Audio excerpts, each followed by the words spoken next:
Black Out Loud Media Group.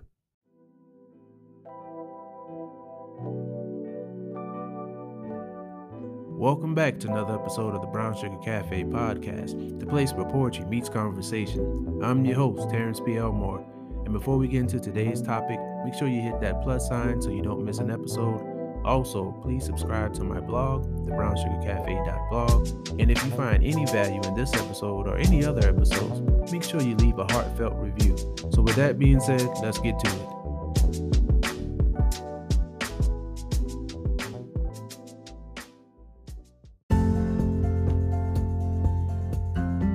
Welcome back to another episode. I hope that everybody is doing well. I hope that you are enjoying this fall weather finally creeping in. We just left Thanksgiving for those of you who celebrate and those of you who just celebrate the food and the fellowship. I hope that you had a good time. I hope that you were able to relax if you got any time off. Also, just a reminder, my new book, Pain Is Not Our Only Paintbrush, is available. You can go to my website. I have it in the show description. And also you can go straight to thebrownssugarcafe.blog and order your copy. Be a great Christmas gift for yourself, a great Christmas gift for someone else. And today I want to talk about, holiday season generally kicks off around Thanksgiving time. And it's not a happy time for a lot of people. So today I want to give 6 tips to help you kind of beat the holiday blues, so to speak. Hopefully one or all of these are something you can apply to yourself, or you could share with someone to help them beat the holiday blues, holiday stress. First, with these tips, I'll say hobbies. If you have a hobby that you may have already started or used to do and kind of put it to the side because you got busy, this is a good time to pick up that hobby. Anything you like to do, as far as if it's sewing, putting together puzzles, anything that you consider a hobby, pick that back up. If you don't have any hobbies, find a hobby. Find something that you could use to kind of relieve your stress. Doing something like a hobby does help with our creativity. It does release dopamines. It does help with stress. So find a hobby. Make sure you find a hobby that you find comfortable and it's something that can kind of help you unwind. Number 5 is something that I say a lot, is just check on your friends and family. You'd be surprised how good it can make you feel just reaching out and talking to someone that you haven't talked to in a while, or maybe even somebody that you talk to regularly but things got kind of busy and that kind of turned into here and there. Also reach out to family and friends that you may not talk to that often. You'd be surprised how a conversation can help you and can help the other person. A lot of times just hearing someone's voice or even spending time with that person. I know with COVID, we kind of got used to not, going, visiting each other and doing things, but let's try to make the time to spend time with those people. You could even voice chat with them if you're not able, distance. They might live too far and you're not able to hop on a plane or anything like that, and it's not in driving distance. You might want to do some video chat.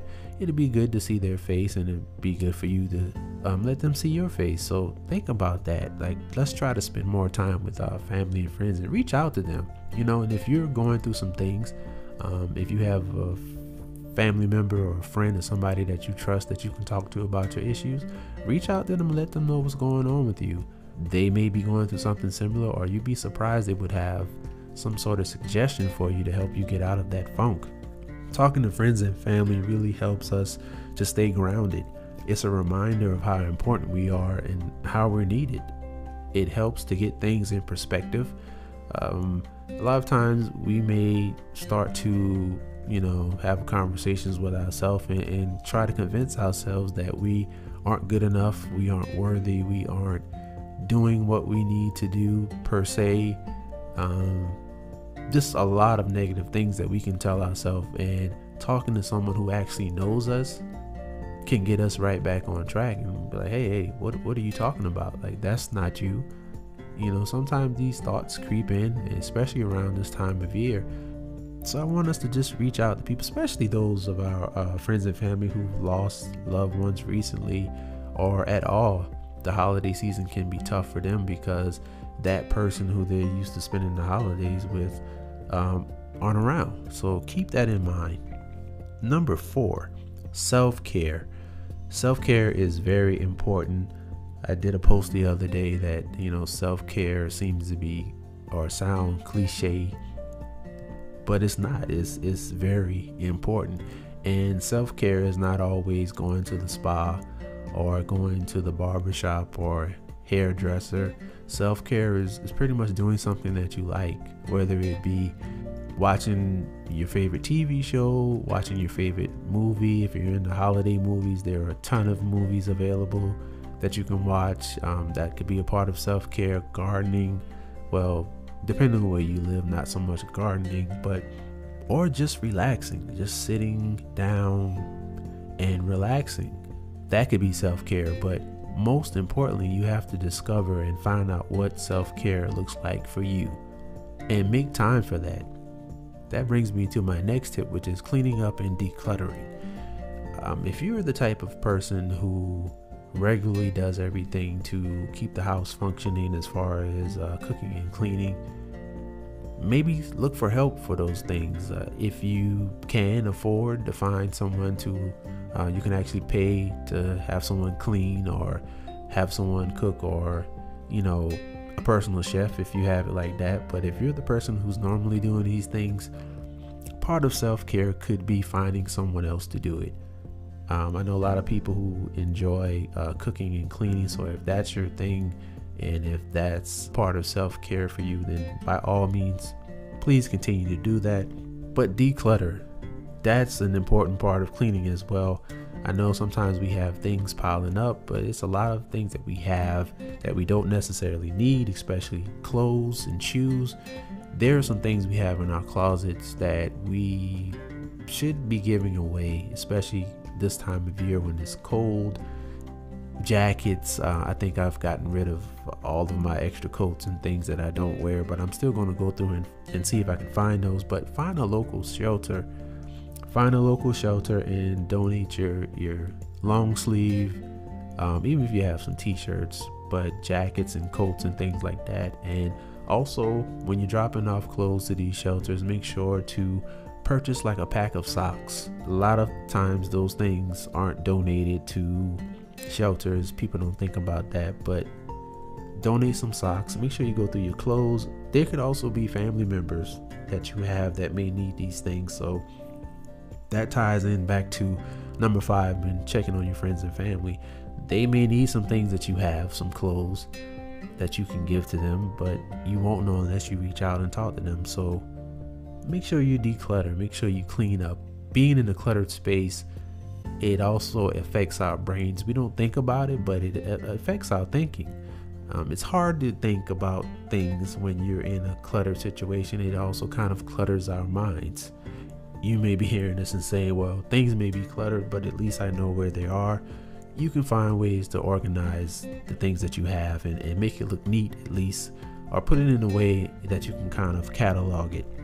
Number 2, which kind of goes into the other one, is get active. This time of year, it gets dark early, and a lot of people go to work, it's dark.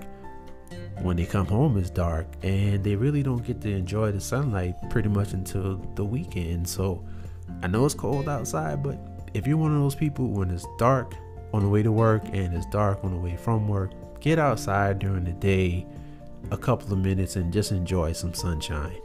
Walk around a little bit, even if it's 5-10 minutes, but please get some sunshine during this time where it gets dark early.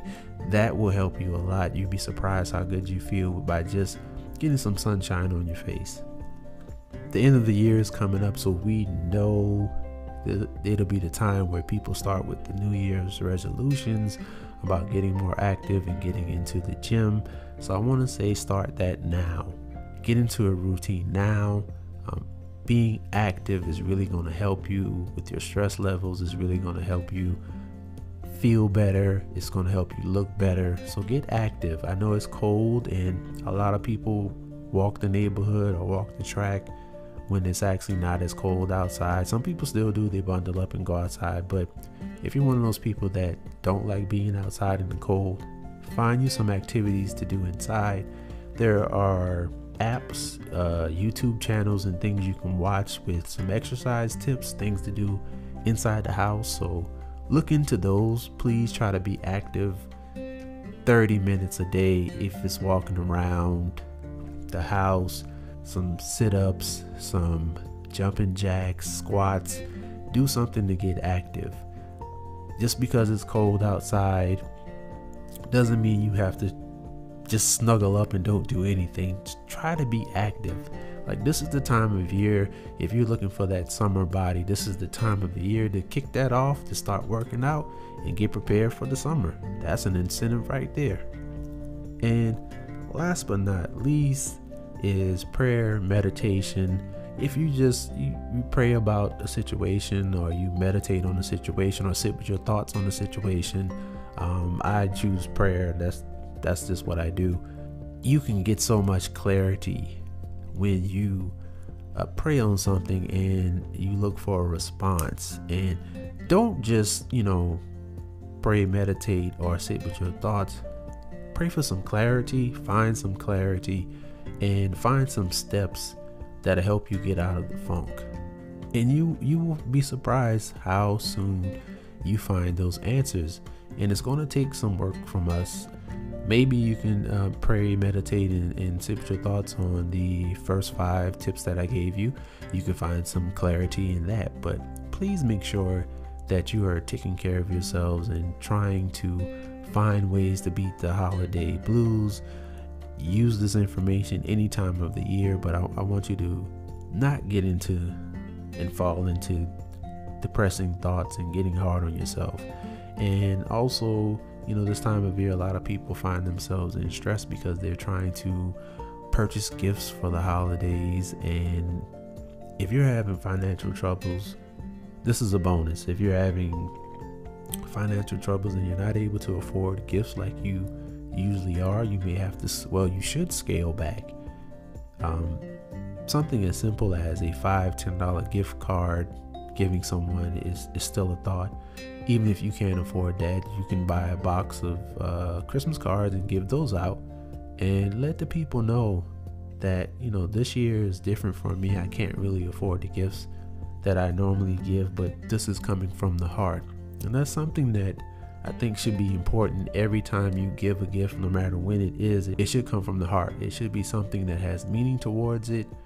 I know giving somebody something that they actually want is special, and it does come from the heart, but put a little more thought into those gifts. Just take it easy. Don't add any unnecessary stress, especially to your wallet, because once the new year comes in, those bills and everything that's due at the beginning of the year is going to be there. So keep that in mind. And as a recap, I just want to go over the tips that I had. Number 6 would be starting or picking up an old hobby. Number 5 is checking on your family and friends, spending time with them. Number 4 is self-care, finding out what that looks like for you. Number 3 is cleaning up and decluttering, or finding somebody to help you clean or declutter, or pay someone to do it for you if you can. Also, if that's just a part of self-care for you, some good old-fashioned cleaning, please by all means do that. And number 2 is get active, get some sunlight, get moving. And number 1 is prayer, meditation, or sitting in your thoughts. So I hope that I've said something that will encourage you and help you through this holiday season. And for those of you who made it this far in the podcast episode, as a gift to you, I am offering 30% off of all of my books on my website with discount code thank you. So all you have to do is go to my website. You can go to thebrownsugarcafe.blog and click on the shop button, and all 3 of my books you'll be able to get 30% off with code thank you. So that's just my way of saying thank you for being a listener. Hopefully you're subscribing. If you're not, please subscribe to the podcast, and enjoy your holiday season. And also, I just want to thank those of you who've purchased my book so far. The reception I've received has been wonderful. If you've purchased any of my books, thank you as well. And enjoy your holiday season. Take care of yourself, and remember, keep pushing forward.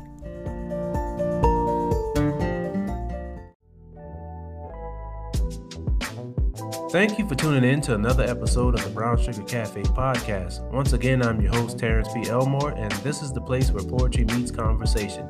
Hit that follow button and turn on your notifications so you won't miss an episode.